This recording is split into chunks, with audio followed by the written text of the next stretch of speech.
The year is 1325. A tribe of nomadic wanderers, the Mexica, are desperately looking for a new home. They've been chased out of every decent valley in Central America. Simply put, nobody likes them. Finally, their god gives them a divine prophecy. They must build their great city exactly where they see an eagle eating a snake while perched entirely on a prickly cactus. And amazingly, they actually find it. But there is a massive catch. The eagle is sitting smack in the middle of Lake Texcoco, literally the worst real estate on Earth. The water is brackish, highly toxic, and totally undrinkable. And the ground? Just deep, foul-smelling mud. If you try to build a heavy stone pyramid here, it will literally sink straight into the abyss. Oh, and remember, they have no metal tools, no iron, no steel, not even bronze. They don't have beasts of burden like horses or oxen to drag heavy loads across the land.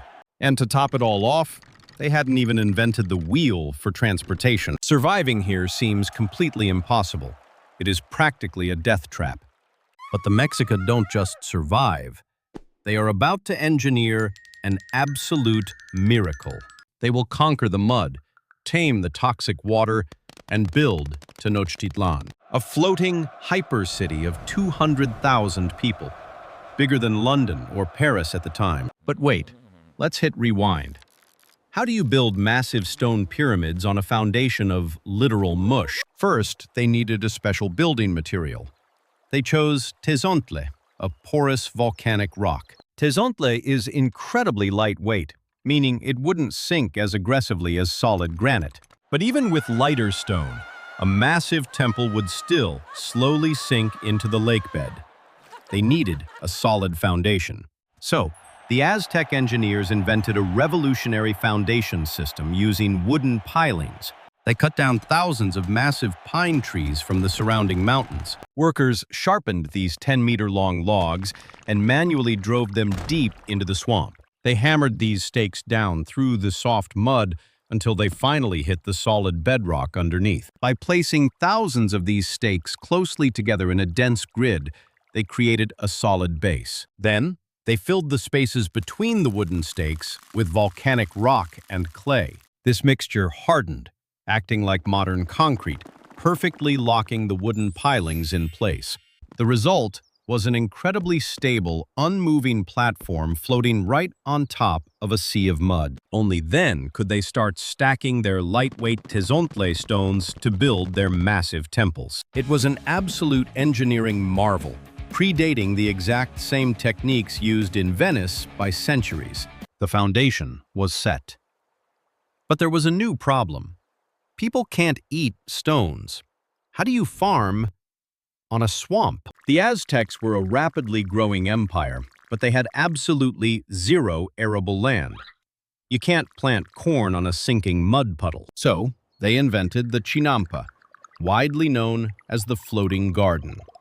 And it was a stroke of agricultural genius. First, workers wove a giant rectangular frame out of strong reeds and branches, placing it directly over the shallow lake water. They anchored these massive baskets to the shallow lake bed using tall wooden stakes so they wouldn't float away. Then, they dove down and scooped up thick, black, nutrient-rich muck from the very bottom of the lake bed. They piled this decaying organic sludge into the frames until it rose above the water level.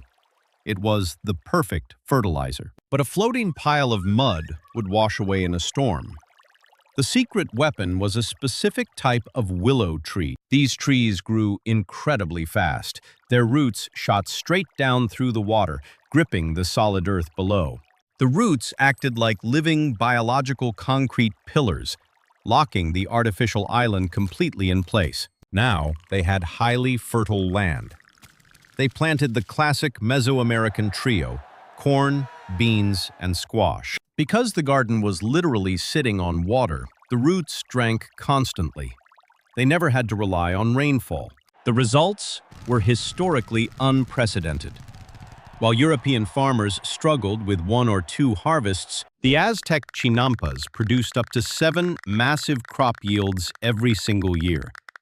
It was an infinite food glitch. Soon, Lake Texcoco was covered in thousands of these rectangular green islands, separated by narrow water canals. The deadliest swamp in the Americas had just been transformed into the most productive agricultural engine on the planet. They had endless food, but a human can only survive 3 days without water, and Lake Texcoco was a salty, toxic soup. Drinking from the lake would slowly kill you.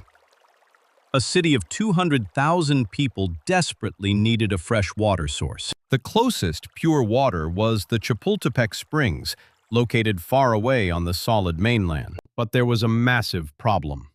That spring was 3 miles away, across deep, murky swamp water. The Aztec engineers designed an incredible aqueduct system, entirely out of mud, wood, and fired clay.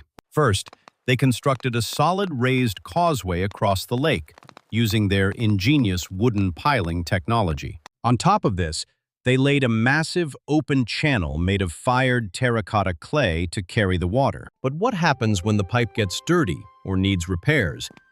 You can't just turn off the city's entire water supply. The Aztecs solved this by building a twin pipe system, 2 parallel channels side by side. While fresh water flowed continuously through Pipe A, providing for the population, Pipe B was left completely dry, allowing workers to easily climb inside and scrub it clean. Whenever Pipe A needed maintenance, they simply diverted the spring water into the clean Pipe B. This ensured an uninterrupted, flawless flow of fresh water directly into the heart of Tenochtitlan. Public fountains were built across the city, providing clean drinking water and daily baths for everyone. European cities at this time were literally drowning in their own filth. Meanwhile, the Aztecs had engineered a hygiene utopia. By the mid-1400s, Tenochtitlan was a thriving metropolis. But living on a lake comes with a terrifying risk. In 1449, torrential rains pounded the Valley of Mexico. The lake levels rose uncontrollably. A catastrophic flood swept through the city, pulling the toxic salt water over their precious floating gardens. The crops died, the streets vanished, and the Aztec Empire was suddenly on the brink of total starvation. Desperate, the Aztec ruler called upon his ally, Netzahualcoyotl, the scholar king of the neighboring city of Texcoco. Netzahualcoyotl wasn't just a king. He was a brilliant architect, poet, and an absolute engineering genius. He proposed a solution so massive, it seemed completely impossible. A giant dike to physically divide the lake in half. This wasn't a simple wall. It was a colossal barrier stretching 10 miles, or 16 kilometers, across open water. Thousands of workers drove endless rows of heavy wooden stakes deep into the lake bed to form the outer frame. They then filled the massive gap with thousands of tons of earth, rubble, and volcanic stone. The finished wall was over 25 feet wide, so thick that carts could be driven comfortably across the top. It even featured built-in wooden sluice gates that could be opened or closed to perfectly regulate the water levels. But the dike had a secondary, even more brilliant function.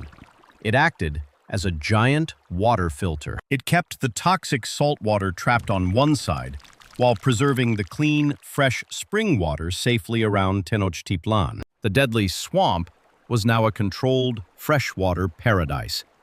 The empire wasn't just saved, it was unstoppable. The Great Dike protected them from floods, but Tenochtitlan was still an isolated island. To build an empire, they needed to march armies outward. You can only transport so many soldiers and trade goods using small wooden canoes.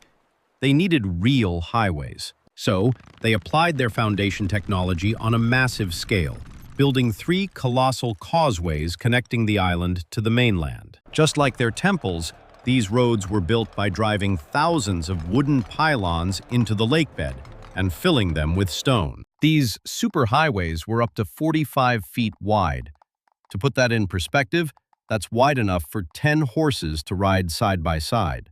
The 3 causeways stretched for miles, turning the isolated island into the central hub of Mesoamerica. Suddenly, massive armies could march out, and more importantly, endless streams of wealth and tribute could march in. Gold, jade, obsidian, and cacao beans flooded the capital, funding the construction of even larger pyramids. But building massive superhighways creates a fatal security flaw.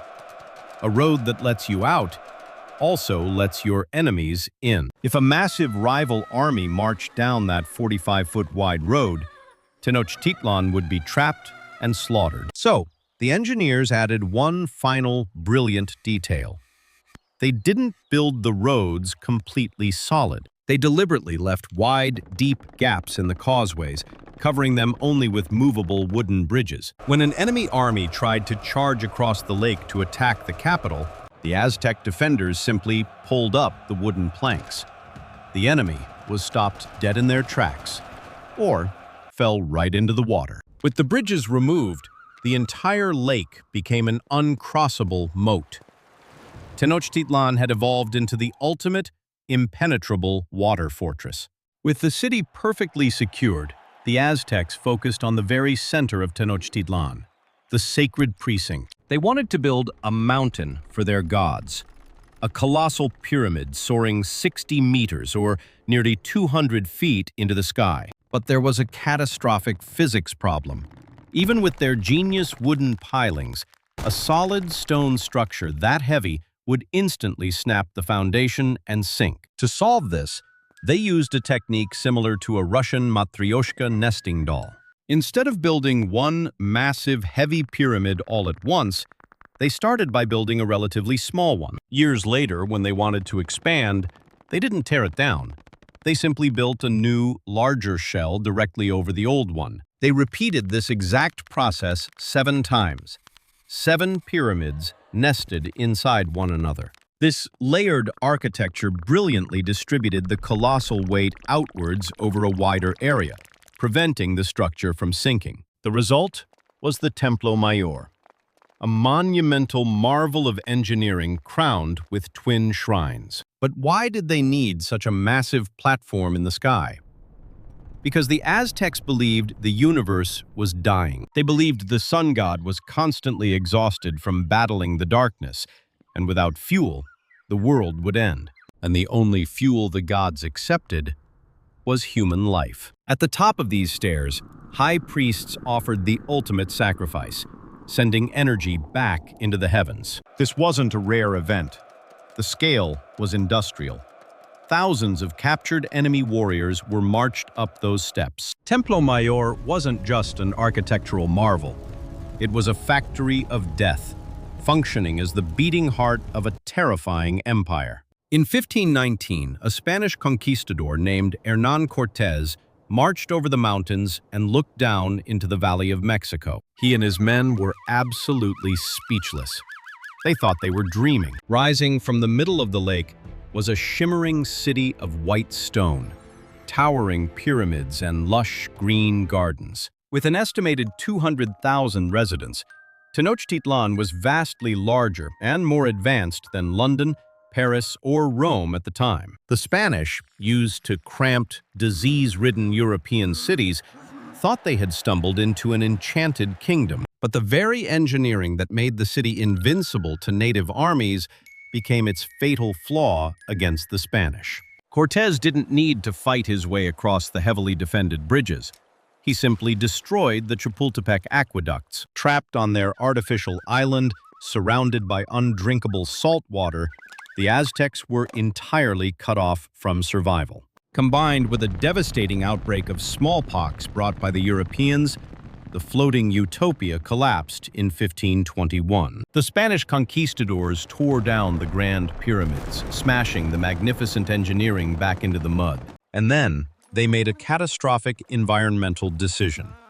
Instead of managing the water like the Aztecs, they decided to completely drain the lake. They pulled the plug on an entire ecosystem, replacing the brilliant network of canals and chinampas with dry, dusty ground. Today, that drained swamp is completely buried under modern-day Mexico City, home to over 21 million people. But nature always wins.